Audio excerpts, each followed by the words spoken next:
क्या वो अदालत में आकर बताएगी कि मेरे साथ जोर ज़बरदस्ती की गई, मेरे साथ ज़बरदस्ती निकाह किया गया, मेरे साथ वो तमाम इल्ज़ामात की वो तरदीद करेगी जो पिछले कई माह से बताते चले आ रहे थे। उस वक्त का इंतज़ार कर रही हूँ कि मुझे अदालत बुलाए और फिर मैं अदालत में सबको बताऊंगी कि मेरे साथ ऐसा क्यों किया जा रहा है।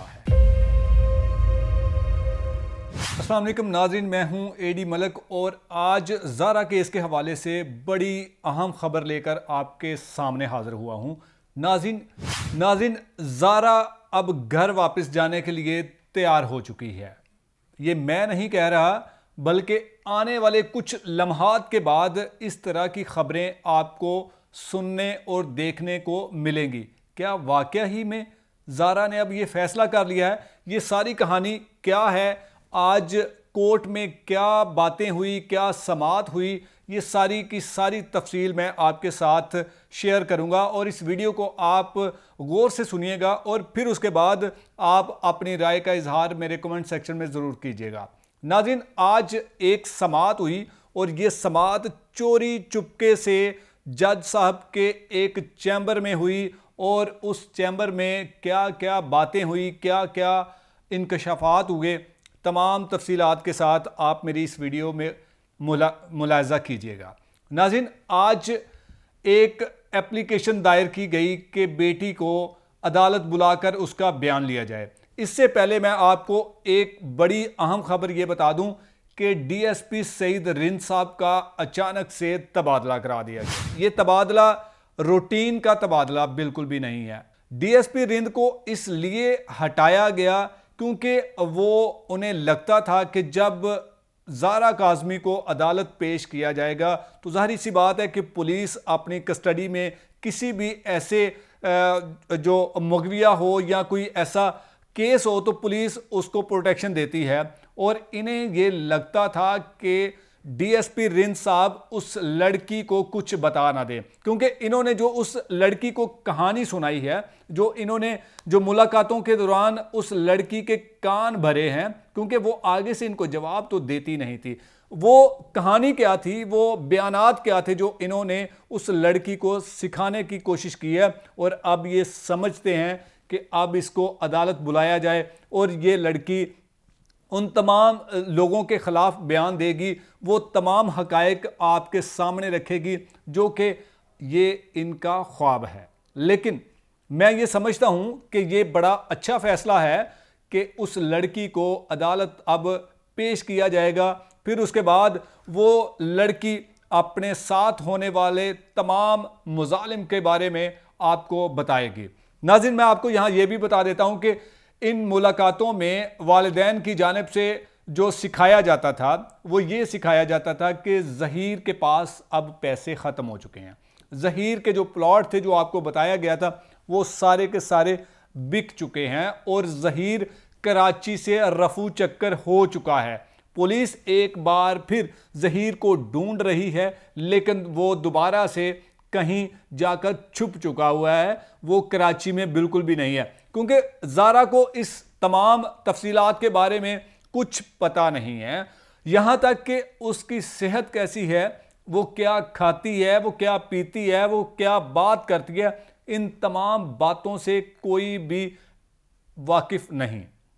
लेकिन ये जो मुलाकातें वालिदैन ने की हैं और उसमें उन्होंने जो सबक पढ़ाने की कोशिश की है, यकीनन आप ये समझते होंगे कि क्या उस लड़की ने इनके बताए हुए बयानात पर अमल कर लिया है? क्या वो अदालत में आकर बताएगी कि मेरे साथ जोर ज़बरदस्ती की गई, मेरे साथ ज़बरदस्ती निकाह किया गया, मेरे साथ वो तमाम इल्ज़ामात की वो तरदीद करेगी जो इनके तमाम सपोर्टरान ने जो पिछले कई माह से बताते चले आ रहे थे। नाज़रीन, आज की इस समाअत में बड़ी अहम एक और भी कहानी है। वो कहानी क्या है? वो कहानी ये है कि जब ये सारा सिनेरियो बनाया जा रहा था तो उस अदालत में, उसी चैम्बर में हमारे जो सीनियर एडवोकेट फारूकी साहब हैं, उनके जूनियर जो वहाँ पर मौजूद थे, तो उनको ये कहकर चैम्बर से निकलवा दिया गया कि जब तक कोई नोटिस किसी फरीक को जारी ना हो तब तक कोई भी शख्स इस तरह की मीटिंग में नहीं आ सकता। यकीनन ये इंतहाई अफसोसनाक इकदाम था जो कि मैं जिसकी पुरजोर अल्फाज में मजम्मत करता हूँ, और तमाम जो हमारे सीनियर वकला हैं वो भी इस पर गौर करेंगे कि एक काले कोट वाले ने अपनी झूठी शान बचाने के लिए एक दूसरे काले कोट वाले को एक चैम्बर से निकला दिया।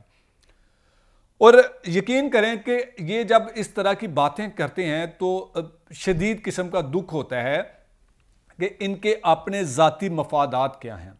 हमें खुशी होगी वो लड़की जब अदालत आएगी और अदालत में आकर वो जब जज के सामने अपना बयान देगी, वो बयान क्या होगा ये आने वाला वक्त ही बताएगा। लेकिन आपको मैं ये बता दूं कि अगर उस लड़की का बयान तब्दील करवाने के लिए ये जो लॉबी सरगर्म है तो वो लड़की अपने दिल में पता नहीं क्या कुछ लिए बैठी है, जो कि हमारे ज़राए के मुताबिक हमने जहां तक इंफॉर्मेशन हासिल की हैं उन सब के मुताबिक ये है कि लड़की का कहना ये है कि चुपके से दबे अल्फाज में वो ये कहती है कि मैं अब उस वक्त का इंतज़ार कर रही हूं कि मुझे अदालत बुलाए और फिर मैं अदालत में सबको बताऊंगी कि मेरे साथ ऐसा क्यों किया जा रहा है। यकीनन आपको इस समात का और इस अहम बयान का इंतज़ार रहेगा, हमें भी शिद्दत से इंतज़ार रहेगा,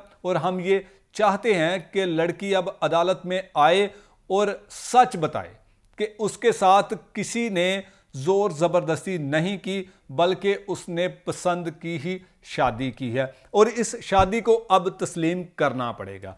अगर वालिदैन अपनी ज़िद पर और अना के लिए डटे हुए हैं तो वो लड़की भी अब अपने निकाह को बचाने के लिए डट चुकी है।